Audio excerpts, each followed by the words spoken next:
Bonjour mes Nakamas, c'est Marius, j'espère que vous allez bien. Alors aujourd'hui je vous retrouve pour le scan 891 de One Piece et après 2 semaines d'absence nous retrouvons notre manga préféré. Cette semaine c'est magnifique parce que 2 semaines sans One Piece c'était dur. Mais maintenant que nous avons ce chapitre, on peut dire ça y est, on est bien. Alors un chapitre génial, mais vous savez que je commence toujours par parler de la première page qui sont d'habitude des mini-aventures. Bah là, c'est toujours une mini-aventure de Léo. Léo, le Tontata. Lui et ses Nakama reconstruisent de fond en comble le Dressrosa. Rappel, ils sont devenus pirates. Tank est avec eux. C'est vrai que c'est chiant que je puisse plus mettre d'image, mais je tiens pas à me faire fliquer. Et encore moins à perdre ma chaîne et à vous priver de mes reviews, de mes théories. Le chapitre a commencé avec un très bel aperçu de ce à quoi ressemblait l'île de la farine. Là où Charlotte Katakuri-sama, est le ministre. Il y a des donuts, tout ça. C'est normal, c'est son péché mignon. Donc, nous avons enfin revu Stussy et Morgans. Il était temps, ces deux-là, je me demandais sincèrement où ils étaient depuis la chute du gâteau, depuis l'explosion du Tamate Bako. Mais ils sont en fin de compte avec Tamago et Mondor en train de prendre le thé au calme. Et le truc, c'est que Stussy révèle aux deux autres ce qui a provoqué justement l'explosion, le Tamate Bako. Je ne sais pas vraiment ce qu'elle attend en disant à des pirates en tant que membre du CP0 ce qui s'est sincèrement passé. Je ne sais pas, elle doit chercher un truc, mais quoi? Que Big Mom détruise l'île des hommes poissons? Ben, en fait, je ne sais pas, et je sais pas, il n'y a pas vraiment d'argument pour pouvoir justement approuver ce que je dis. Je ne pense pas, peut-être que je me gourre quand même un peu trop, non? Bref. De retour dans le monde des miroirs, là où Katakuri et Luffy livrent une bataille acharnée. D'ailleurs, faut savoir que Katakuri m'a manqué depuis des semaines, ça fait même un mois, et il m'a manqué. J'arrête ici parce que je sais qu'il y en a certains qui l'aiment pas trop parce qu'il est trop parfait. Mais justement, je vais venir sur le fait qu'il soit parfait juste après. Bref, nous avons rencontré une autre fille de Big Mom, Charlotte Flambé. Oui, je l'appelle Flambé, ça se dit, ça s'écrit Flambe, mais je l'appelle Flambé parce qu'en même temps Flambe, ça se dit, mais je préfère dire Flambé. Ça va comme ça, non? Bien. Elle a 15 ans. Je la trouve originale dans le design, tout ça, mais en fait, oui, ce n'est pas son design qui pose problème, mais plutôt son âge. Vous avez pu constater qu'elle a 15 ans, justement, je l'ai dit à l'instant, donc faut pas avoir une mémoire qui flanche, et qu'elle est la 33e fille. Et Pudding est la 35e. Il doit y avoir un grand problème. C'est parce que ça voudrait dire que Pudding a vers 13-14 ans, parce que si on pense peut-être que la 34e fille est genre la jumelle de Flambé, donc Pudding aurait 14 ans. Et sur le coup, j'ai été étonné, tellement étonné que j'ai été choqué. Je me suis dit, non mais c'est impossible qu'elle puisse avoir cet âge. Impossible. Ouais, pour moi, ça paraît clairement impossible. Et puis, je n'aime pas trop cette idée de Pudding avec cet âge. Mais bon, faut savoir que 7-8 ans d'écart dans un couple, ça ne me dérange pas vraiment. Mais bon, quand il y a de l'amour, j'ai envie de dire, ça ne compte pas.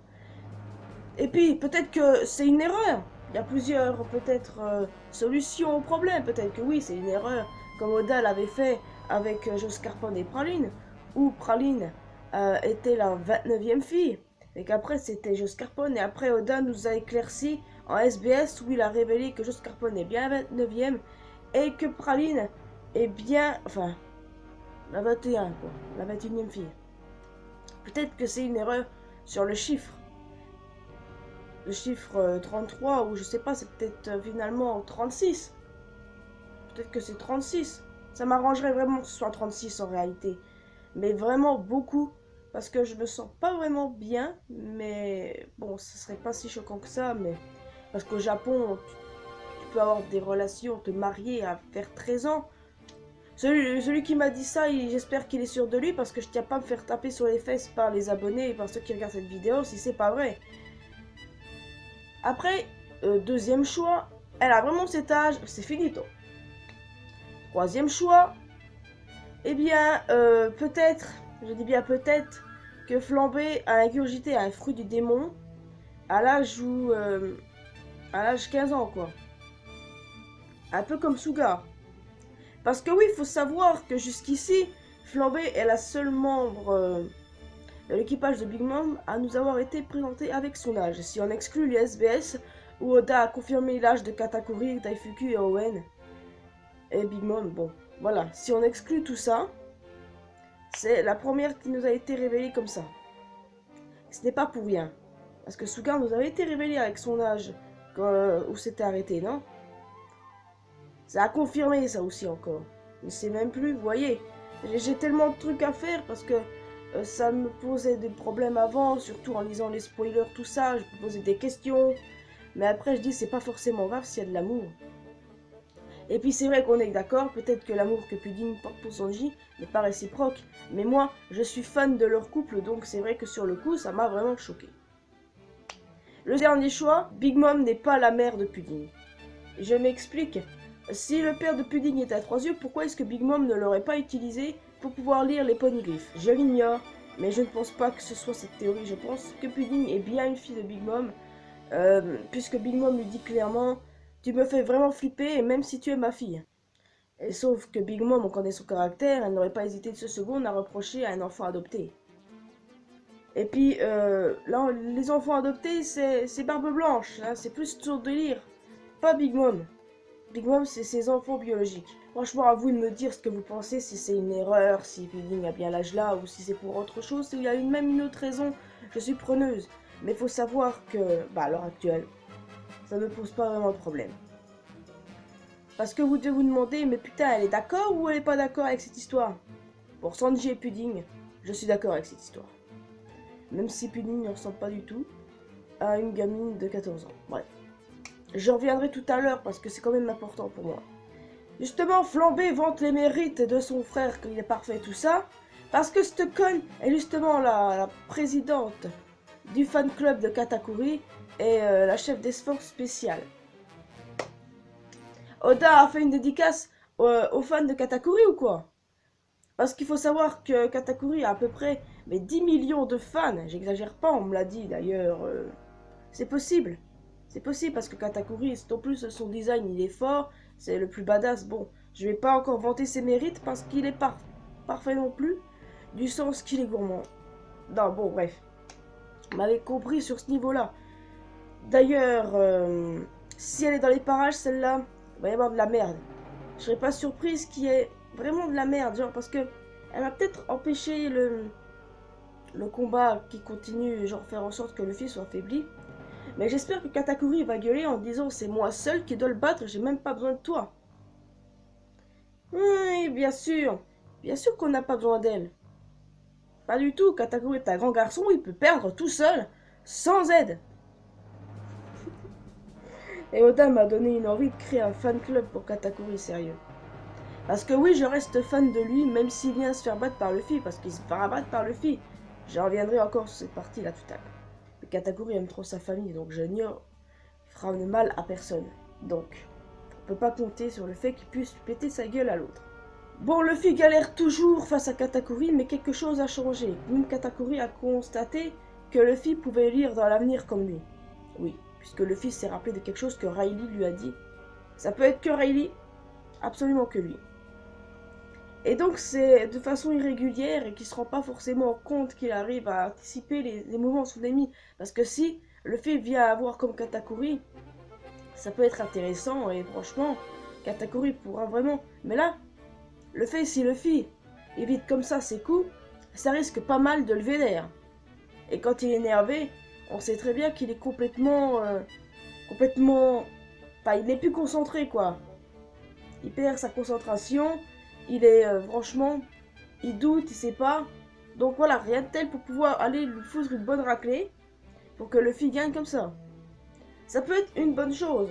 Katakuri en tant que mec avec le haki de l'observation ultra développé où il peut lire dans l'avenir, même si on sait que c'est le développement de le haki.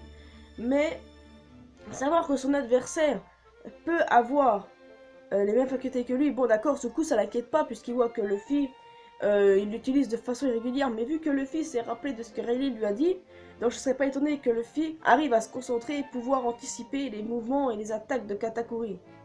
Ce qui risque complètement de déstabiliser ce dernier et qu'après il soit complètement justement à bout parce qu'il n'arrive pas à bien taper Luffy quoi, qui intercepte tous ses mouvements et il sera complètement énervé et là ça sera fichu parce que quand il est énervé, ce sera plus facile de lui foutre des coups et de gagner. Donc je pense que dans ce sens-là, ça peut se faire comme ça. Après il se peut qu'il nous sorte un mouvement complètement ouf qui développe un peu plus son pouvoir.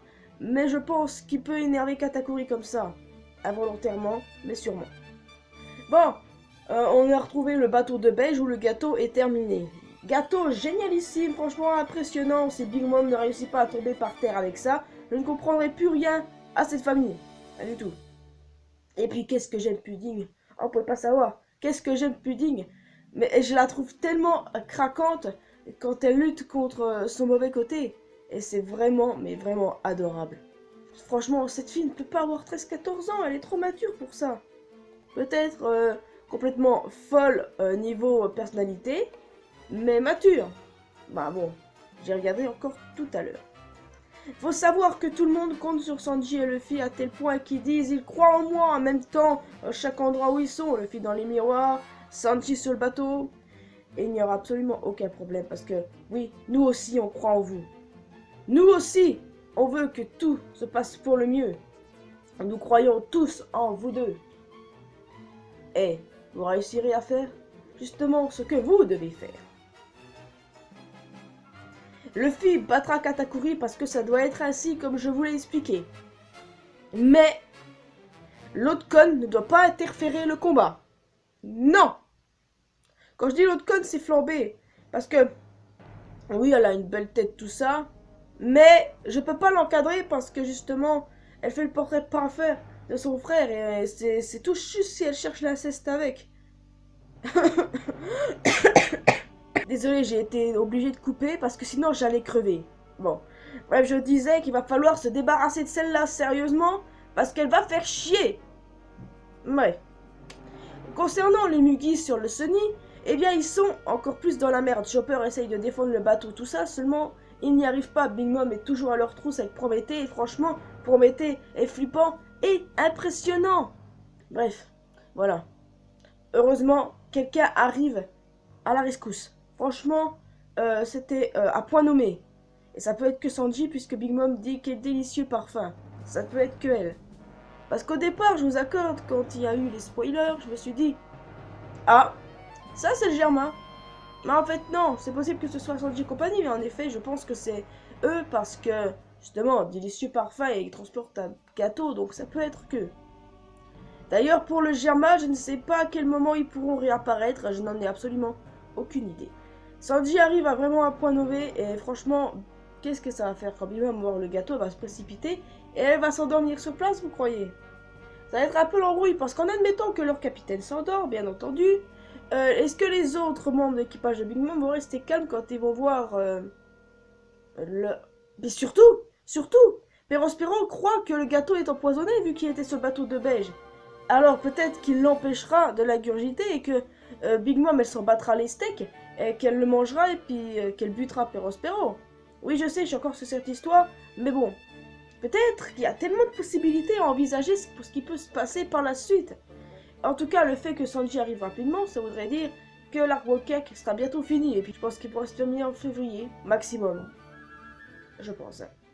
Bon, les gars, je vous annonce qu'il n'y a pas de chapitre la semaine prochaine. Et oui, je sais, c'est triste, mais sachez que Oda aussi a le droit à des petites pauses. Parce que Oda est un très bon mangaka, mais franchement, il a besoin de repos après tout ce qu'il nous fait. Même si c'est vrai que ça fait un peu long. Mais on a une semaine à attendre. Bah. Vous avez comprise. Attendre, moi ça pose pas de problème. Du moment qu'on a un très bon chapitre après. D'ailleurs, ce chapitre était très bon aussi en soi. Le traitement de Smoothie est toujours banal. Hein. On la voit toujours pas vraiment montrer sa force. Et c'est tellement chiant le fait qu'elle ait vraiment ce genre de traitement. Pour Stussy Morgan, ce qu'on a revu, ce serait une très bonne affaire si on pouvait revoir enfin César, de savoir, parce que lui aussi, ça fait longtemps qu'on l'a pas vu depuis l'explosion du Tamatebako. Donc du coup, où il est? J'ai bien envie de dire qu'il est avec le Germa. D'ailleurs, eux, ils devraient pas tarder à arriver. Je me souviens que la dernière fois qu'on les a vus, ils étaient en route pour aller quelque part. Et ben, je pense que le fait que César soit avec eux est possible. Parce que jusqu'à preuve du contraire, il n'est pas avec Beige, il n'est pas sur Sonic. Donc il peut être que là, parce qu'il peut pas se trimballer tout seul, sinon ça ferait longtemps qu'il serait fait toper et buter sa gueule. Sa sale gueule d'ordure. Je suis désolé, ceux qui apprécient César, mais moi je ne l'aime pas, et encore moins s'il rejoint l'équipage, mais ça vous savez, ce n'est pas le sujet. Et d'ailleurs, je vous annonce que je ferai une vidéo pour les prochains Nekama. Mais ça prendra son temps. Pour ce qui va se passer dans le prochain chapitre, ça je vous laisse votre imagination vagabonder pour savoir aussi ce que vous pensez, ce qui passera dans le prochain chapitre. Parce que je suis neutre, mais je pense sérieusement que le combat Luffy Katakuri va se passer comme je le dis, quoi. Que Katakuri va être troublé et tellement énervé que Luffy puisse anticiper ses mouvements et ses attaques, que voilà, il va en perdre les moyens, il va perdre. Ça, c'est obligé. Et puis encore le gâteau, Bimom qui va s'effondrer et que les autres vont pas le laisser les Yugi s'enfuir. Il y a encore tellement de choses à voir. Encore Pecoms qui n'était pas avec Mondor et Tamago, à moins qu'il était là, mais qu'il était tout caché. Et j'espère aussi que la vérité sur l'âge de Pudding sera révélée, parce qu'il y a beaucoup de gens sur les forums, notamment le forum Oro Jackson, où ils insultent Sanji de pédophile. Tout le monde le déteste maintenant, encore plus, parce qu'ils disaient « Ouais, on le déteste parce qu'il a tabassé Luffy, ouais, on le déteste parce que c'est à cause de lui que Pedro est mort, tout ça. » Faut arrêter avec Sanji, parce que c'est peut-être son année, mais c'est pas son année en mal. Oh, enfin, c'était l'année dernière son année, en soi. Normalement, cette année, c'est censé être 2 euros. À méditer, franchement, il faut que j'arrête. Mais arrêtez d'insulter Sanji aussi. Bon, en tout cas, Pudding n'a pas l'air d'être une gamine. Elle est bien trop mature et a des boobs un peu trop développés. Pas comme Nami, je vous l'accorde, mais quand même. Bon, moi je vous laisse ici, j'espère que vous avez apprécié cette vidéo. Si c'est le cas, vous pouvez laisser un petit pouce bleu, laisser un petit commentaire, me dire ce que vous avez pensé du chapitre et également ce que vous pensez de la suite décisive du combat entre Luffy et Katakuri. Comme ça, on verra votre avis, en plus du mien. Rejoignez-moi sur Facebook, Twitter et Instagram, pouvons aller parler ensemble sur Discord. C'est vrai que je n'y suis plus trop active parce que j'ai énormément de boulot, c'est surtout pour ça en fait. Donc je suis désolée. Alors, j'ai envie de vous dire une chose, abonnez-vous aussi à ma chaîne secondaire. Il va y avoir du contenu qui va arriver, peut-être pas pour One Piece, mais il va y en avoir. Et quant à moi, je vous dis à bientôt dans une prochaine vidéo. Et n'oubliez pas que l'important dans la vie, c'est de faire ce qu'on aime, d'être heureux, de s'en battre les steaks de ce que les autres te disent, et d'être indépendant. Et vive One Piece, parce que One Piece, c'est quoi? One Piece, c'est la vie.